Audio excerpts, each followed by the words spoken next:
On this perilous journey, I traveled through Panama's dense jungle to one of the most dangerous regions on the planet, the Darien Gap. Oh man, we're grounding it. I'm Marsh Mukhtari, and natural dangers here are everywhere. But this jungle also hides human threats. Drug runners and guerrilla fighters. Somebody could be watching me right now and I'd have absolutely no idea. When the road ends, I head deeper into the rainforest. This river is teeming with crocodiles. And the further I go, the more I risk an ambush.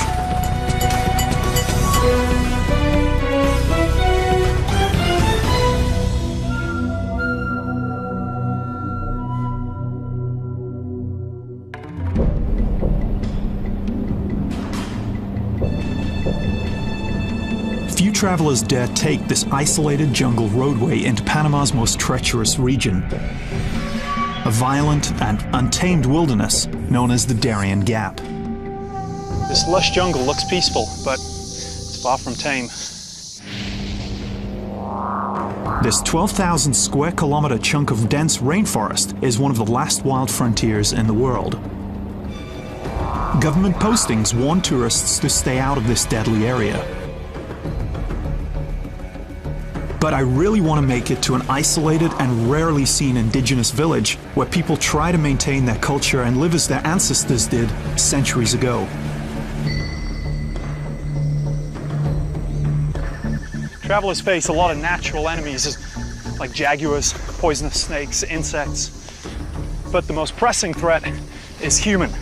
The Revolutionary Armed Forces of Colombia, or FARC, use this area as their hideout. The FARC is a political organization originally formed to fight for the rights of Colombia's poor. But since 1964, they've killed an estimated 100,000 people, most of them civilians. FARC insurgents use the Darien Gap as a base of operations. This large expanse of dense rainforest makes an ideal hiding place. My journey begins in Carti on the Caribbean coast. From there, I'll drive 40 kilometers on one of the worst roads in all of Panama. It's May, the beginning of the 8-month-long rainy season. So sudden downpours could leave me stranded in the mud. If I make it through the hilly jungle terrain, I'll connect with the Pan American Highway and head southeast for more than 200 grueling kilometers to the town of Yavisa on the edge of the Darien Gap. There, I plan to enter a hotbed of guerrilla activity, then travel by river to the isolated village of Mercadeo.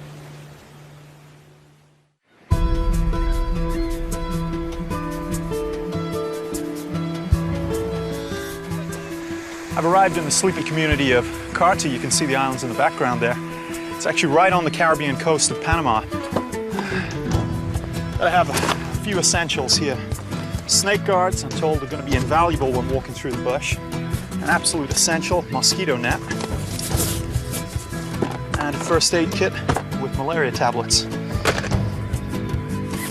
A daily dose should help to protect me from contracting the disease if I'm bitten by an infected mosquito. I'll be driving a street-ready SUV equipped with four-wheel drive. It's far from ideal for the hard road conditions ahead, but it's the best I could find. To get some advice on how to handle the demanding terrain, I meet up with off-roading expert Eric St. Malo. Hey, what's Eric, up, man? how are you? Fine, how are you? Welcome to Panama. Very well, thank you. These are all my friends, man. Hey guys, how's it going? Hi. ¿Qué tal? Eric and his buddies test their souped-up trucks on the very same road I must take out of Carti. Excellent. They think I'm a little crazy to try it in my rental. So I'm all set for this road. Do you mind giving me a few pointers? Let's go.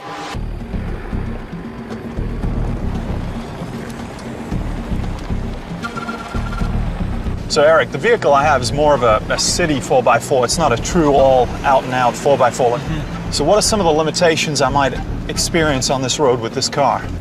If it's very slippery, don't step on the brake because you're going to lose completely control of the car. Good It's advice. going to go sideways, and then you're probably going to turn over, and it's going to be a mess.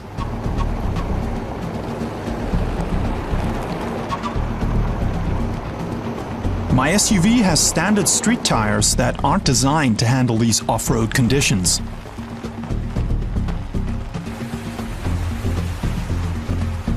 Now we're coming to a little bit of a treacherous part here. Put it on low, step on the brake a little. Low changes the gear ratio so the tires will spin more slowly and steadily, giving them better traction.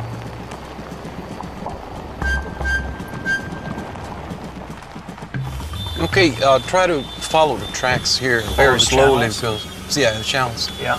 Because we don't have that much of a Oh, clearance. we're getting little. Yeah, little rocks from underneath. Well, we are a big problem. Oh man, we're grounding it. If a rock punctures the oil pan and all the fluid drains out, the engine could overheat and crack. We'd be stuck, and the nearest repair station is almost 40 kilometers away. Just slowly, though. Very slowly. Can't go much slower than this. Definitely the bottom of the vehicle is getting hit pretty hard. And I mean, we're barely crawling.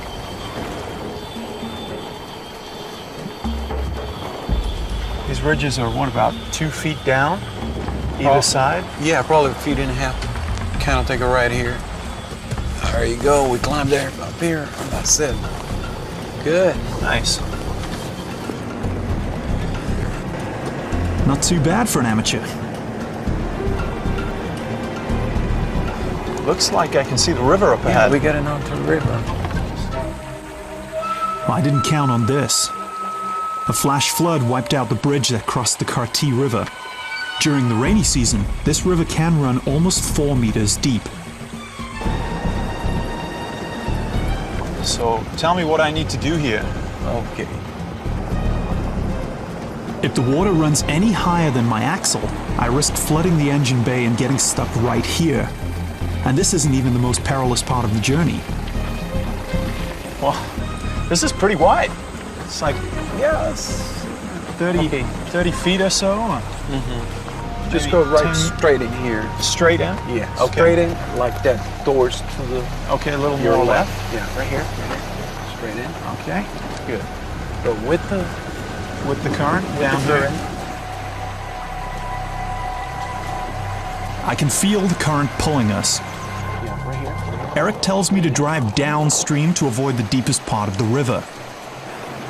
He says this lessens our chances of flooding the SUV. Does right there. Just step on it. Okay. And you tell me what. Try to keep going to the right. To the right? Right. Yeah. Just go right. It's quite a feeling. Right here. Driving through the right middle. here. Right it straight out of here. There you go. That's great. You know what? I would have went straight across that, so I'm glad you were here to tell me that. Tap on the brakes a little so they can dry off. Oh, that's good advice, yeah.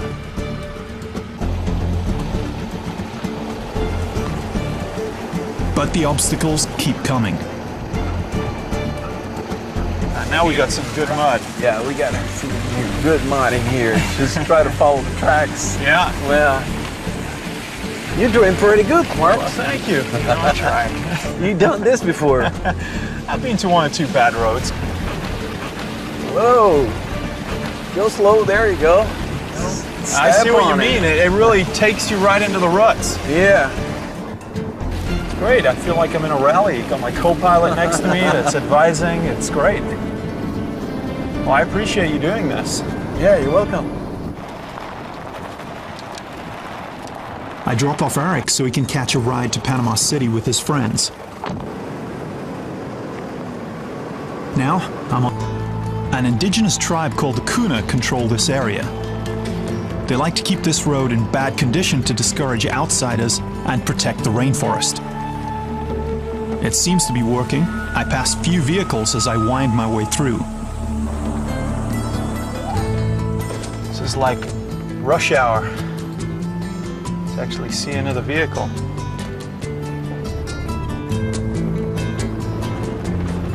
Looks like some clouds are rolling in. Now, it's the beginning of the rainy season, so I can expect about an inch of rain every day. We'll get little flash thunderstorms coming through, dumping a lot of rain very, very quickly, making these roads very slick.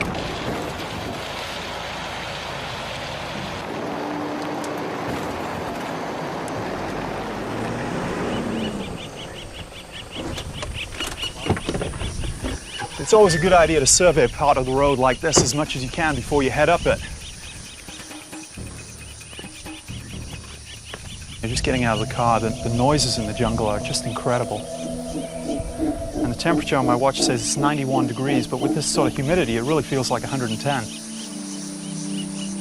The temperature here stays fairly constant all year long.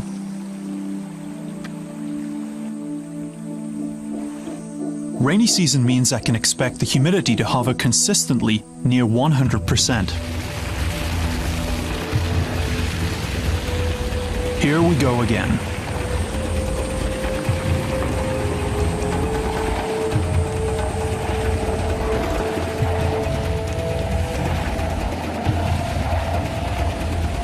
And I still have 225 kilometers until the Darien Gap. Now, on roads like this, it's always wise to keep your speed down a little, just to give you a little bit of time to react to obstacles like rocks or logs. Oh wow, and some serious hill here, and drop it into low, pick my line and just stick to it. I'm actually going on top of the ridges here. It's kind of recommended not to go on top, but the clearance didn't look good. Well, that's why, as I've fallen in. My vehicle takes a pounding.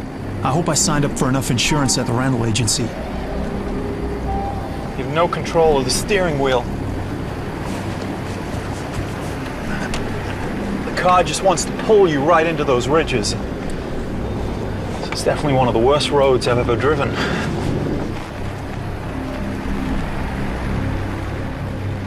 Felt pretty good to get up there.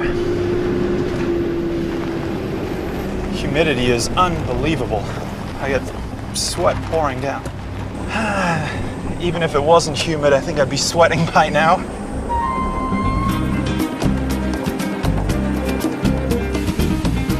It's midday and I near the turnoff for the Pan American Highway and the next leg of my journey.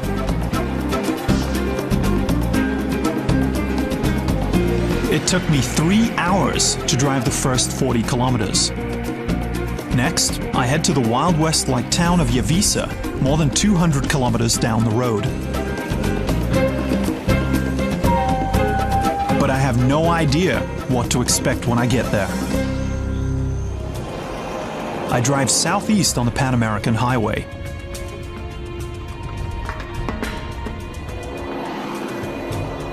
I'm amazed at the open spaces along this stretch. I expected to see more jungle along the road. Construction crews have cleared about 4,000 square kilometers of rainforest to build this highway. Now it's predominantly used for rice farms and cattle ranches.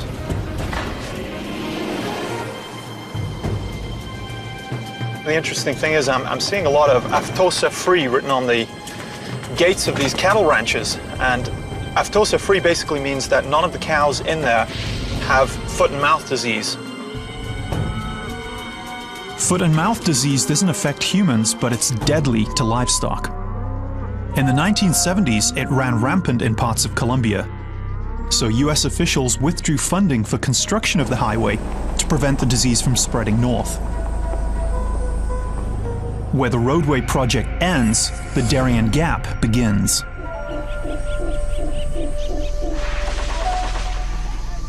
This dense rainforest is now home to drug runners and Colombian guerrillas that kidnap travelers who dare trespass into their territory. In an effort to keep crime and the drug trade in check, Panamanian police patrol the jungle and this highway. Well, it looks like I'm coming up to my first police checkpoint. These guys are armed to the teeth.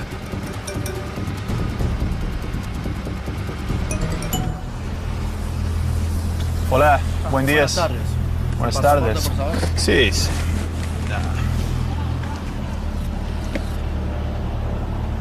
So we're at the security checkpoint where they're looking for drug runners, basically any guerrilla type activity. So I think they're going to check over the vehicle. Buenos dias. I'm assuming he's going to go and check out the car. They've just checked my passport here.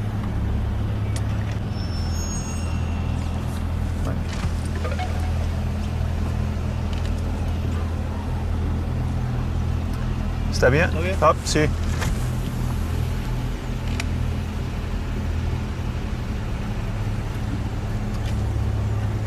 Listo. Ok. Gracias. Gracias. Sí. Hasta luego. Ok. Gracias.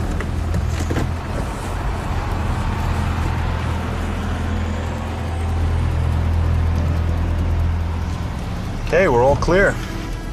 That was kind of intimidating. They really weren't much for the smiling. I guess I can understand why. You know, once we pass that first checkpoint, it really hits home. You see those police, and then you really start to see that there's a lot of tension on this road. I cross over Lake Baiano. This bridge means I'm about 175 kilometers from the gap. Now on this side of the bridge, the road is much worse.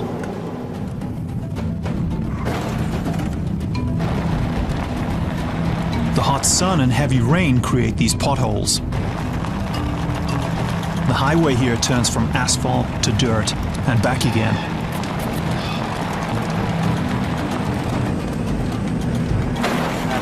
Out of the blue, you'll hit a rut like that one, and you just got to remain alert at all times. It's like a slalom course missing these potholes. I'm actually driving in the wrong lane right now. You could easily bust a tire, snap an axle. Aye.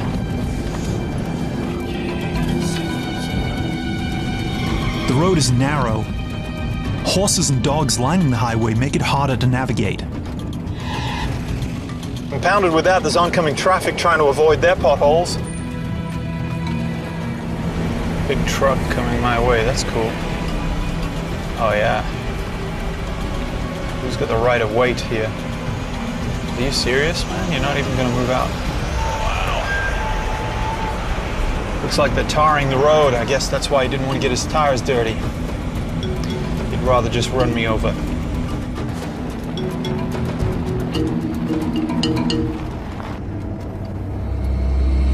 I arrive at another police checkpoint outside the town of Metati. Hola. Well, I've just pulled over and they're checking through the car. Just doing a little walk around the vehicle. He wanted to look in the windows. Chap over there has got a hold of his gun. For some reason, he's keeping me here. He's got a hold of my passport, and the guards are now allowing other vehicles to go past. I get my passport back, but my Spanish isn't great, so I can't ask what's going on. Okay, I just heard gunshots, and they're asking us not to go any further.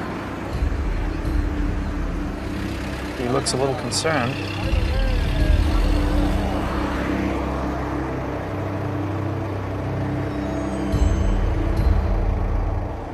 Well, now he's letting us go.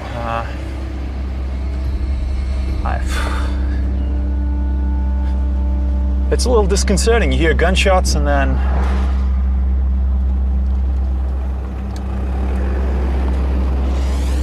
I don't know what's going on, so I'm getting out of here. To help me get a better sense of what dangers to expect in the Darien Gap, I arranged to meet some people who know it firsthand. Irvin Bennett is an adventure traveler who's hiked through the region 20 times. Irving. Hey, Mars. How you doing? Fine, thank you. And you? Good to see you. Great, yes. You all set? All set. Excellent. Ready to All right.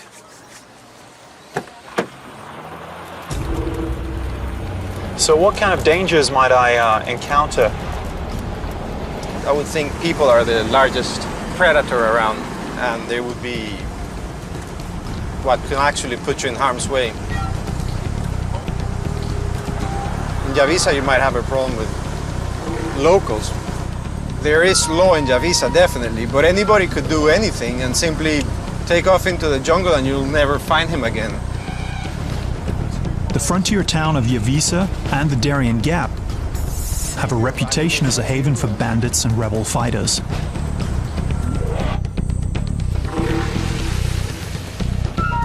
Irving says I should check in with the local police to see which areas are safe.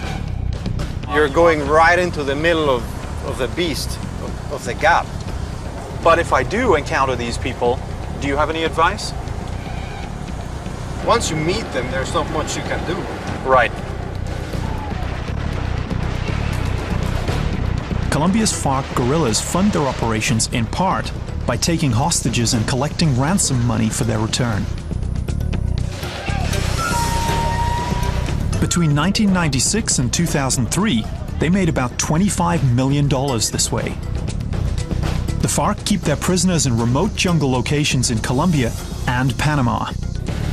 In July 2008, the Colombian army undertook a daring rescue mission and freed 15 hostages, including former Colombian presidential candidate Ingrid Betancourt, who'd been held captive for more than 6 years. But Colombian officials estimate that FARC guerrillas still hold about 300 hostages.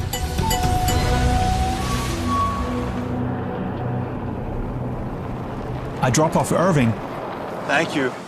I appreciate that. That was excellent. then head to a local mercado, or market. Metati is the last real town before Yavisa, and it's really my last chance to stock up on provisions, and I want to make sure I got everything I need before I head into the Darien.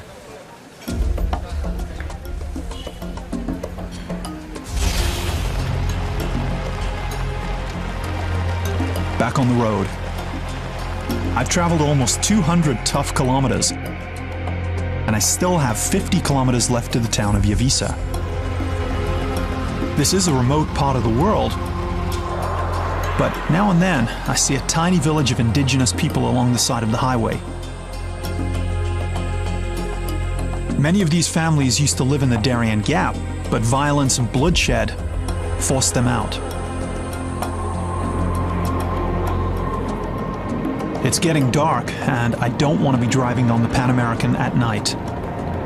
I don't know what condition the road is in or who will be on it.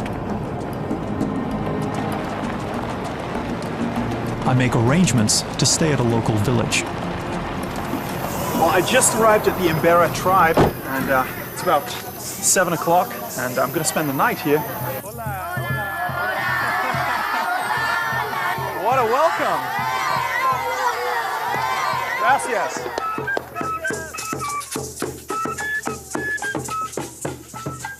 They perform a devil's dance for me and invite me to join them. Tribes members believe this dance will protect me from evil spirits in the jungle.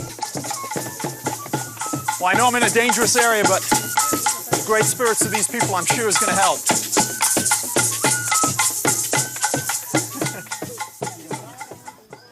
I'm exhausted. I put up my tent to protect me from mosquitoes and snakes. I need to get some shut-eye. Tomorrow I'll leave the safety of my SUV and head into the jungle by foot, to a place few have ventured. I wake up early in the Imbera village. I have a long day ahead of me. My first goal is the Panamanian town of Yavisa, and then I'll travel deeper into the untamed jungle of the Darien Gap. I want to reach Mercadeo, my final destination, before sundown. I have about 50 kilometers until Yavisa, a place where even most Panamanians don't go. The further I go, the fewer people I see. I'm the only driver on the road right now. You really don't want to break down out here. because you never quite know who you're going to meet. You've got to put yourself in a different mindset when coming to a place like this. See, common sense and self-reliance are key. Bad decisions can really get you into trouble very, very quickly out here. Many have moved out of this area to get away from guerrilla fighters. Only 40,000 Panamanians live in a province about the size of the country of Kuwait. The road has definitely started to change. It's snaking backwards and forwards. For large stretches of the Panamericana, it just seems to go as straight as a dart. So this feels odd.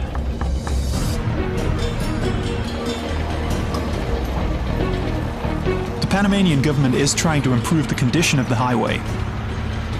Construction crews are literally dumping earth and rocks, then flattening it down. I suppose it's one way to fix those potholes.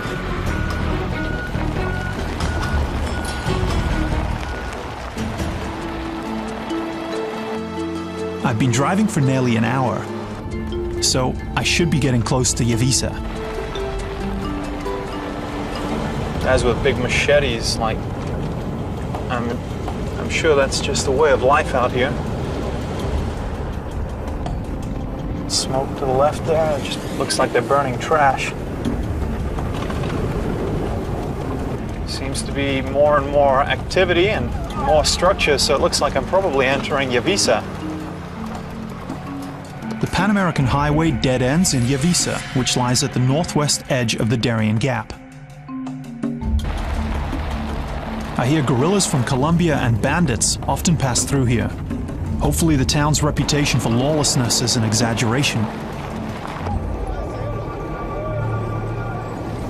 So this is the big bad Yavisa. Doesn't seem too bad.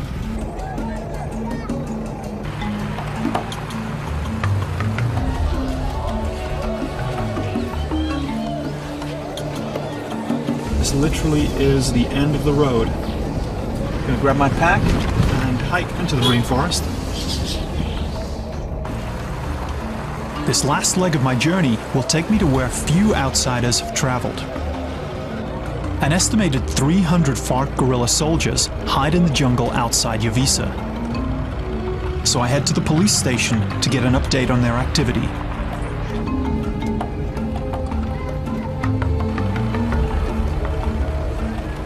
Seems like not many cars must come down this road. Everybody's staring.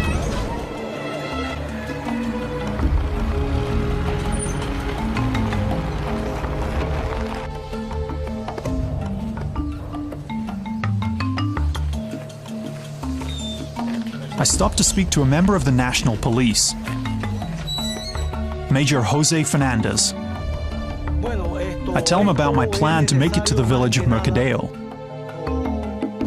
He says it's very dangerous to travel there alone. For my safety, he'll assign some of his men to act as bodyguards. There's also a chance I could run into former members of a militia called the United Self-Defense Forces of Colombia, or AUC. The group officially disbanded in 2006, but factions remain.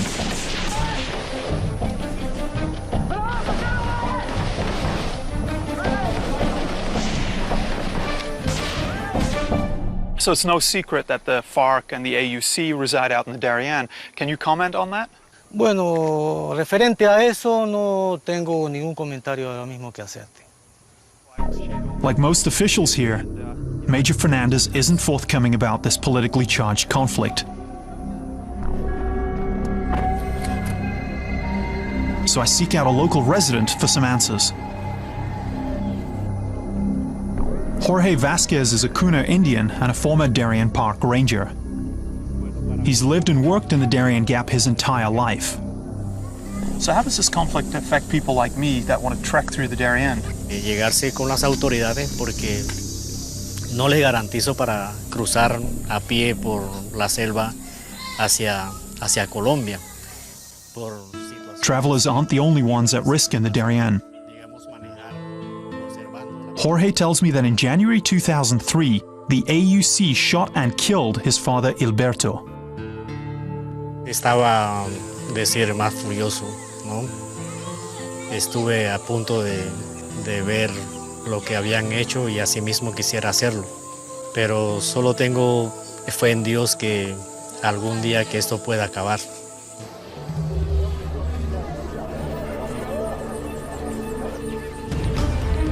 I head out of Yavisa by way of a footbridge that crosses over the Chucunaque River. I'm finally entering the mountainous rainforest of the Darien Gap.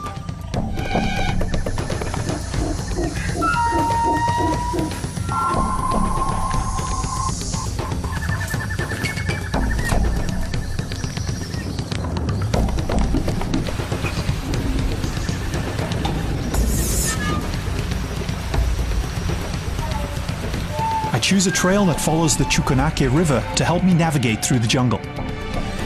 Well, the rain has started to come down, and I just hope it doesn't come down too much more because it'll make this path even harder.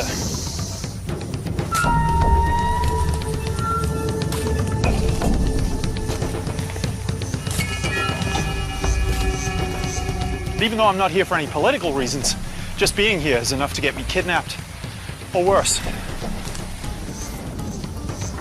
Locals say the FARC has eyes and ears in the jungle. And I was told that within the first 2 minutes of arriving in Yavisa, they already knew I was there. I'm glad I'm not alone out here. Several Panamanian police have been assigned to keep an eye on me as I trek through the Darien. They're experts in jungle warfare. And not always easy to spot. But the police are outnumbered by insurgents in the Darien, and often outarmed. Somebody could be watching me right now and I'd have absolutely no idea.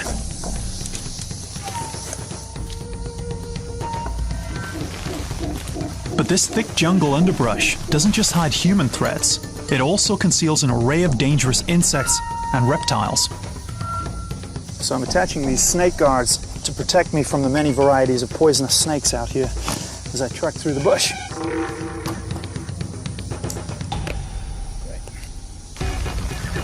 I can see why bandits and guerrilla fighters use the Darien as a hideout.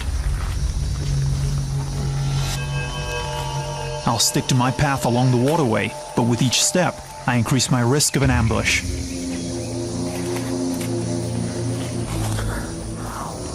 I hike further down along the Chucunaque River. I'm about 2 kilometers outside of Yavisa.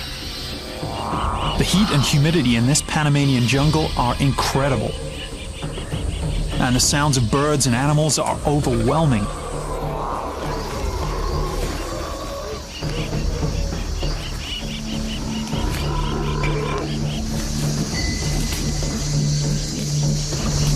One of the most eerie is the territorial cry of the howler monkey.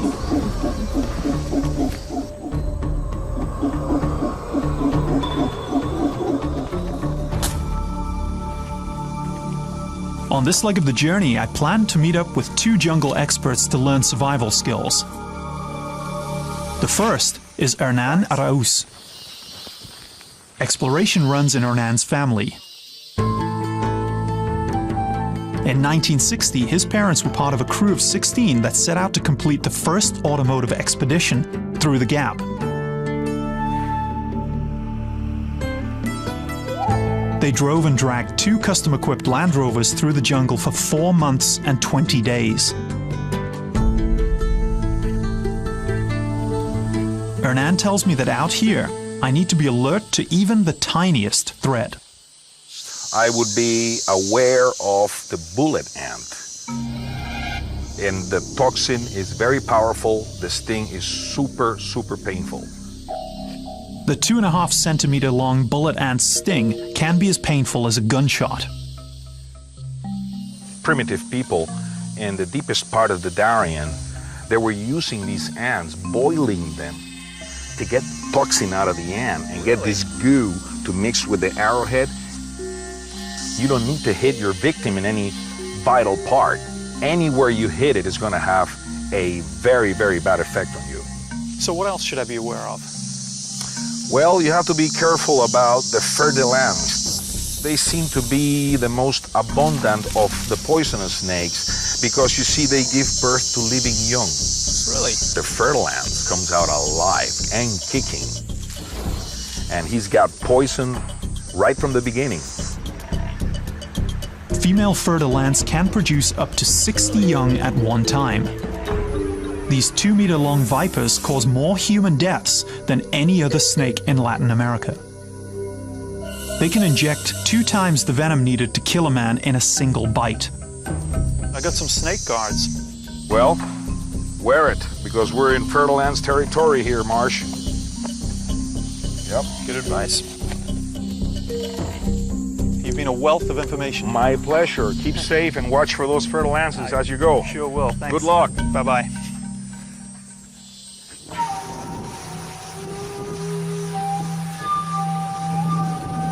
You know, everything looks the same out here. It would be so easy to get lost. The jungle is like a maze. I trek up and down steep, dense hillsides. The intermittent rain makes the trail very slick.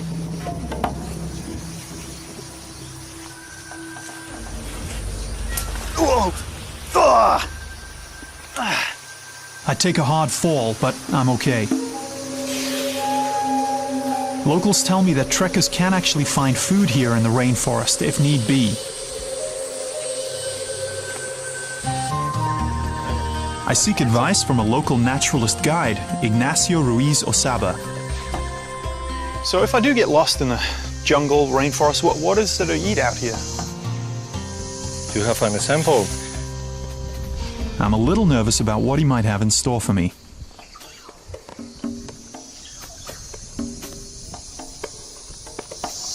And this looks kind of dangerous.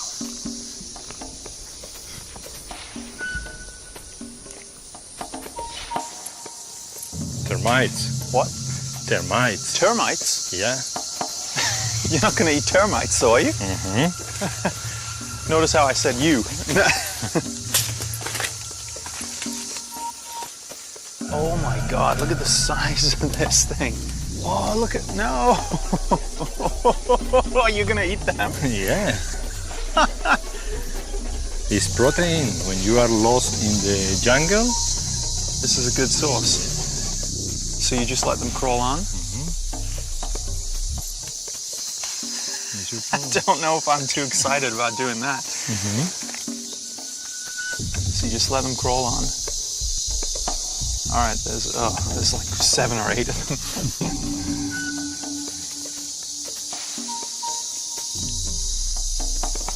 You know what? It honestly tastes like eating dirt. Yeah. You're going for seconds. oh, look at this. What's that? It's palmilla. Palmilla? What did you do? Did you just pull it out right out of the ground? Yes, and you can eat this part. It's like palmito. Do you know palmito? The heart of palms. Yes. Yeah. Really? Yeah. So what, you just bite? That is excellent. So with termites and kind of hearts of palm, pretty much there for a meal. But I'm not quite ready to resort to such extreme measures just yet. I'm about 10 kilometers from my final destination, deeper in Panama's Darien Gap. Getting there by foot is virtually impossible. So the best way to get around in the rainforest is by boat.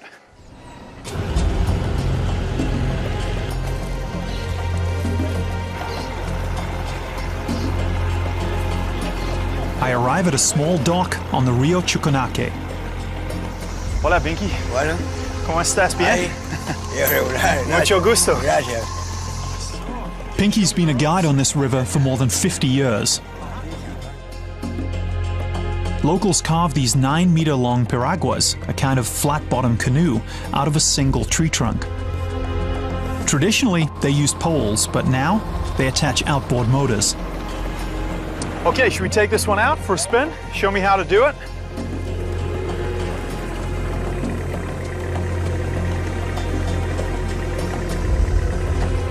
And how about steering something like this? Sí, eso es fácil, muy fácil. It's got a long bow. That looks fairly simple.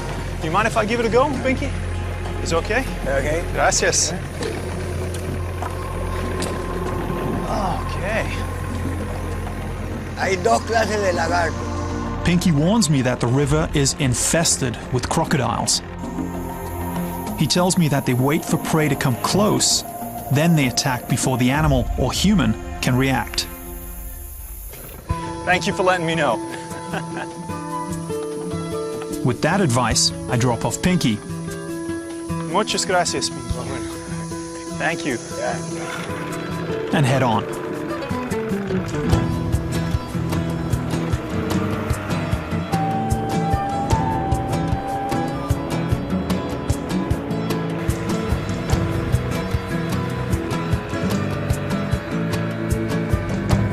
This boat is like a giant Cadillac. As long as the nose is pointed in a certain direction, the rest of the boat will follow. You gotta think about your turn way in advance.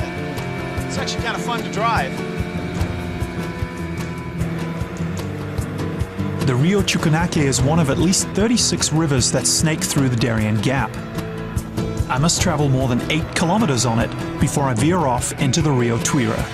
Then I'll have to boat about 1 kilometer on the Tuira to my final destination, the village of Mercadeo.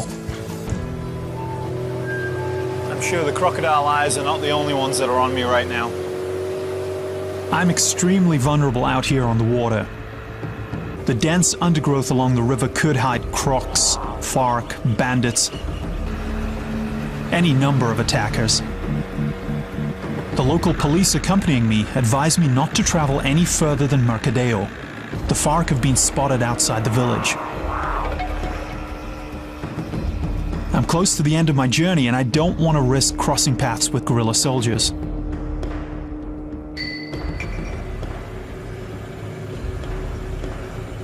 So beautiful to see the mangroves just coming right into the water here.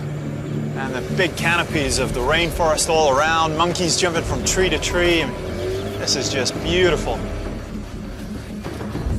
As you can see, driftwood is everywhere, so you gotta be really careful not to hit any of that. I'll go right over it. Flat bottom boat, I guess. Helps.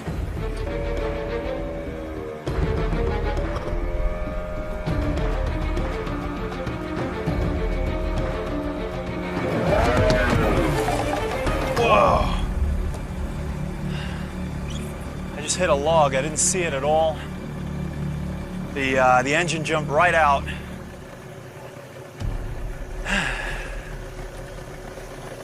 It's a little nerve-wracking when that happens.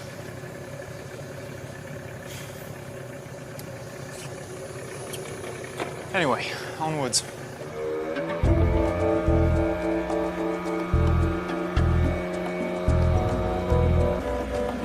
After that close call, I slow down a bit.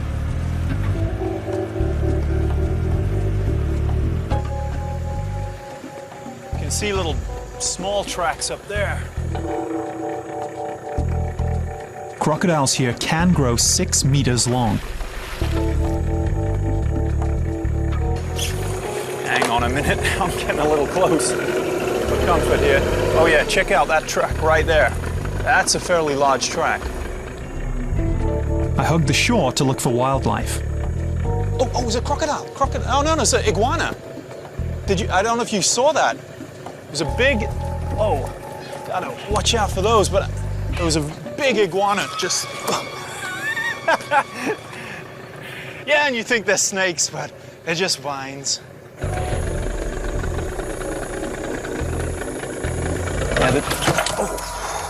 I ground the propeller in the mud and stall the engine. That'll teach me not to come up and have a look at crocs.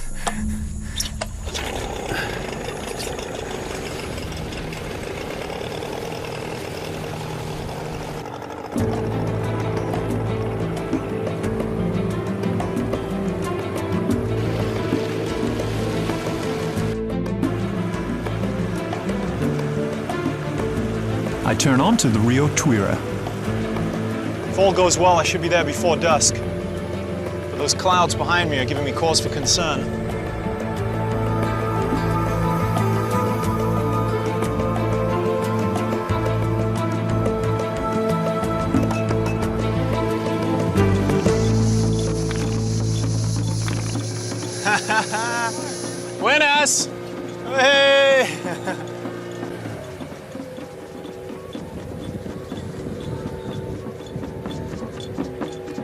So this is the village of Mercadeo, my final destination. I'm so glad to be here.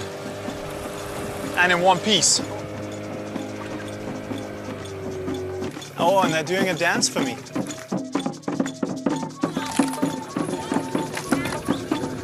Buenas. The village of Mercadeo has a small hamlet of about 200 Embera Indians. The people here struggle to preserve their culture. The violence that surrounds them threatens to change their way of life forever.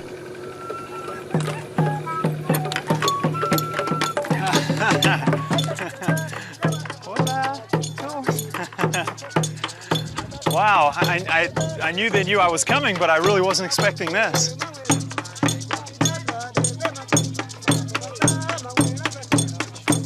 I may be only one of a few foreign travelers to ever visit this village. What a welcome. See. I feel like just arrived in paradise.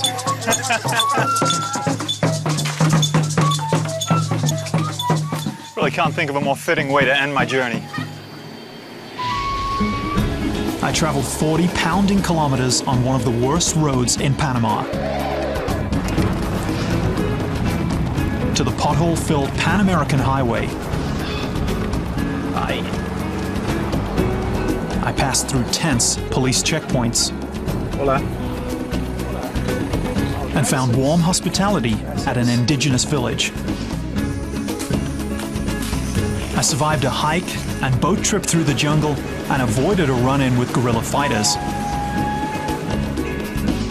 And now, I finally feel like I can relax here with the Embera.